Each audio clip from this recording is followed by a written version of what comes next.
subconscious mind here. And it's kind of like, I talk about there's many aspects in it. We have our knowledge base. We have this identity, the conceptual self that is the ego.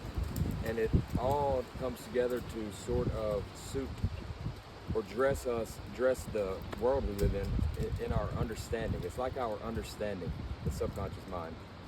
And in general, an understanding is like a circle, a full circle, like this.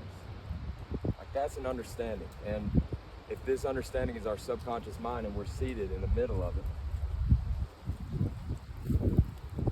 when we think we know and close our mind off around this idea that we think we know, around this understanding that we have, and don't leave it open to our experience to change it and reevaluate it, what happens is we get locked so deeply in the center, subjective seat of our subconscious mind that, we'll go the rest of our lives thinking we know, and anything that we experience that defies our understanding, we have this incredible ability to turn it into something that is not, that does suit the understanding.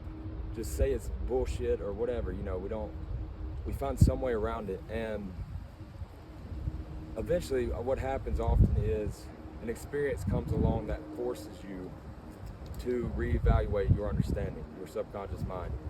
It's like a reckoning. You could call it a reckoning.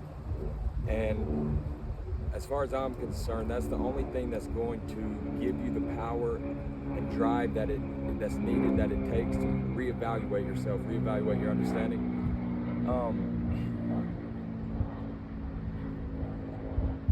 I think so. The subconscious mind, in our understanding, just as being humans, we're kind of forced to tell ourselves this story about specific things, and we don't really have a choice. And these things, we have to formulate some idea of what we think they are. It's like, or otherwise, this push by our mind, it's like it won't let us kind of settle. It won't let us go into idle. But it's as if after we define these things with ourselves, we're able to, as much as we can, think we know and move along with what we believe of them for the rest of our life. And these are the things. And this is what it kind of would look like in your subconscious mind. So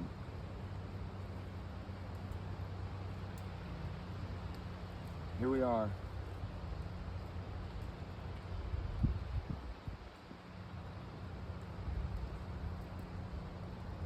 The first one is ourself. The second one is other people. The third one is our emotions, our feelings. Another one is intelligence. It's like our knowledge base, what we know and what we think about, how much we know. And then it is, I'm gonna call this our working memory. It's kind of this part of our mind set aside to whatever type of reevaluation we are doing within our subconscious mind. We have this part of it that is, we kind of bounce anything that doesn't just fit right into one of these things as an understanding. We kind of work through it and make it into fit. And so, working.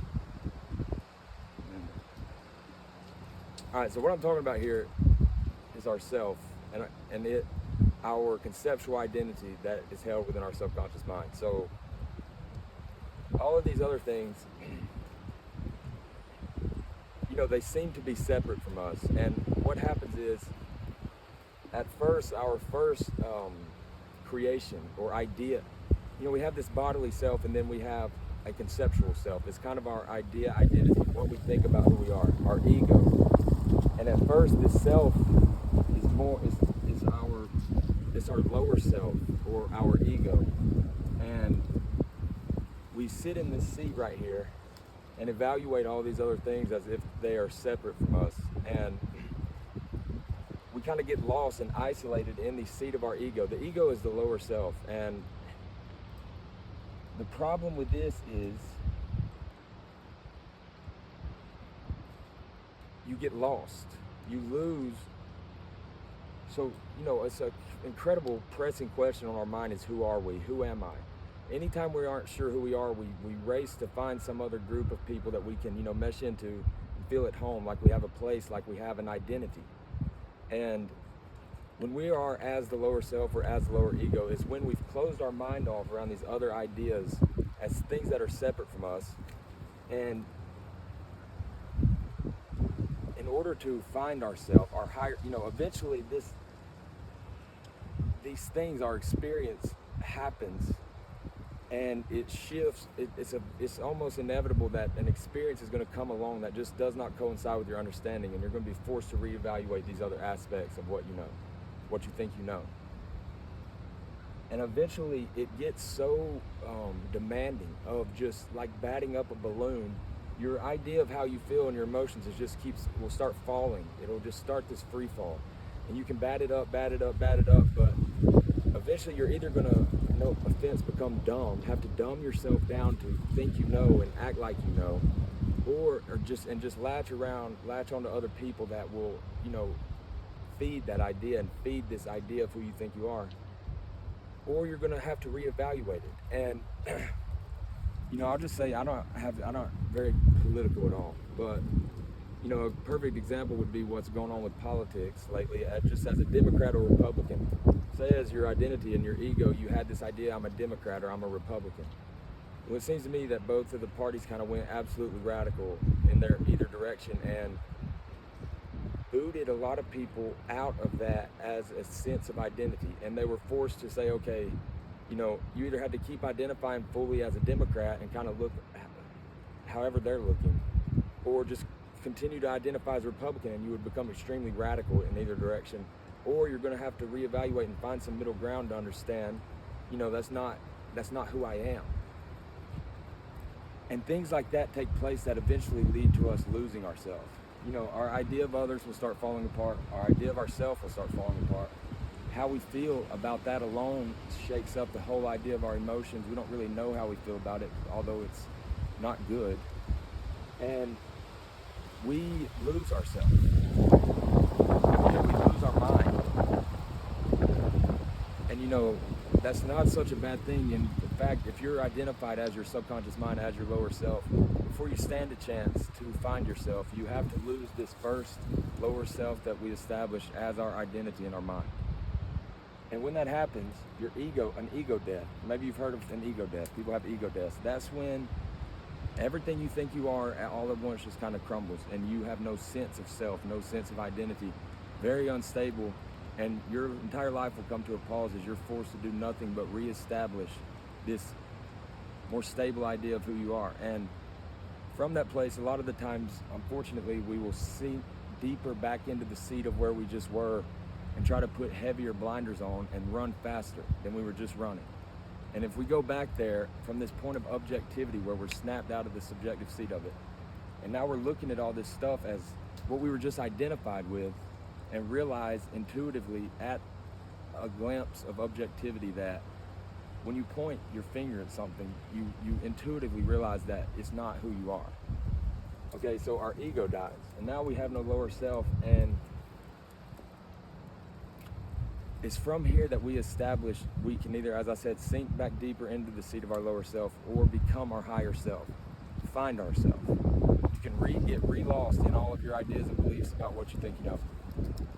Or you can set aside a period of time that's going to take time through your life, and hopefully, as I said, it's almost as if you have a choice, you're not going to make this one. But oftentimes we don't have a choice from here, and we're forced to reevaluate what we believe in and reevaluate ourselves and incorporate our idea of who we are. To do this, it requires us this time, see, this ego is formed initially the first time, and then we off of it formulate what we believe with these other things.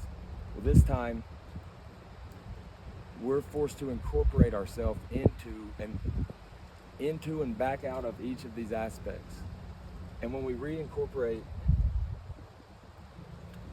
ourselves into these other aspects, so this understanding in our subconscious mind, what we're sitting in the middle of here, it's our world. It's what we call my world.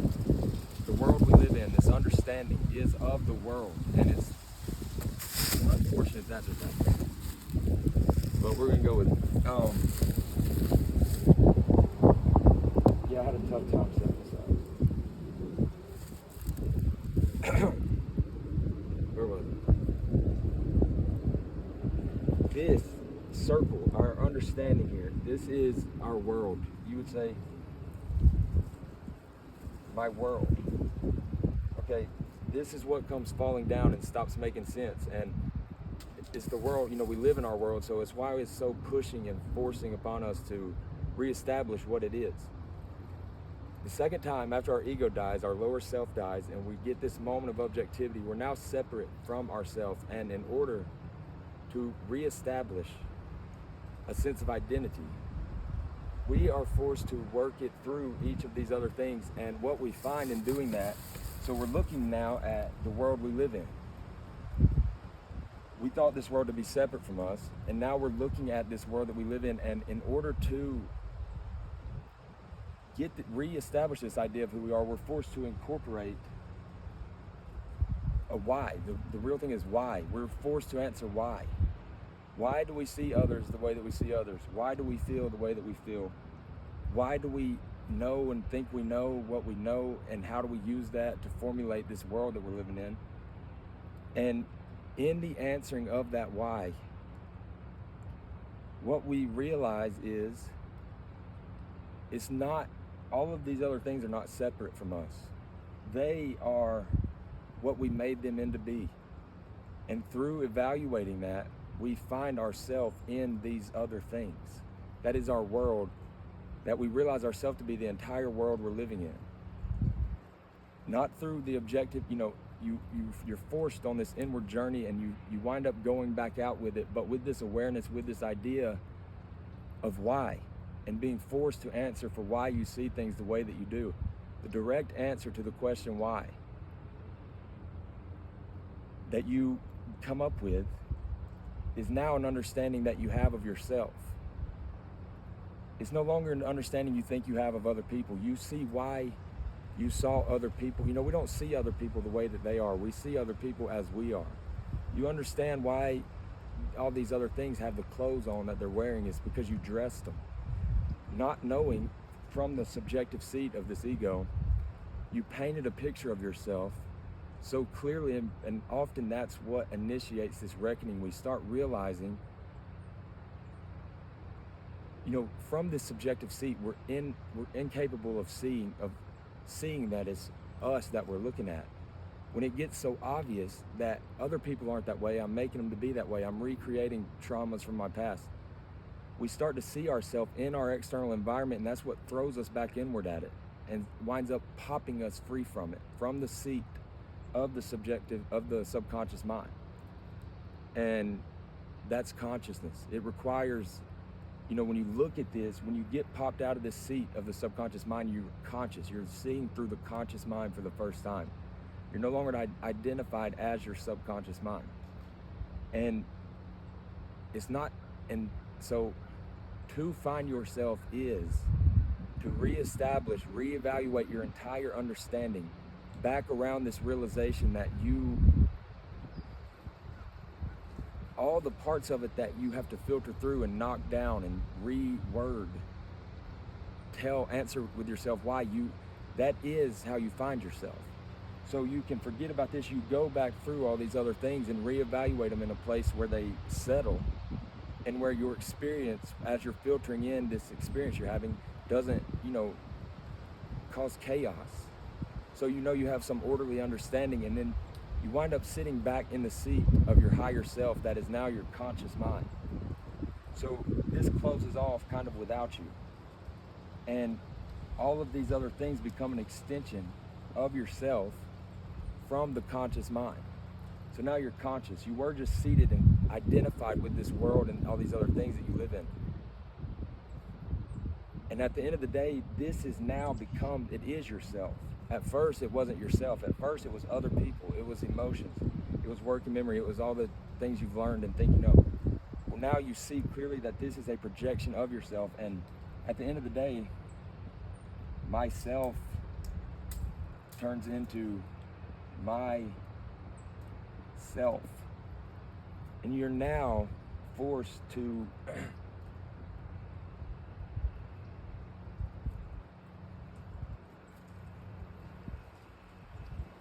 you see what I'm saying? That's a lot. So that's what I'm saying is, golly, that was a pretty good shot.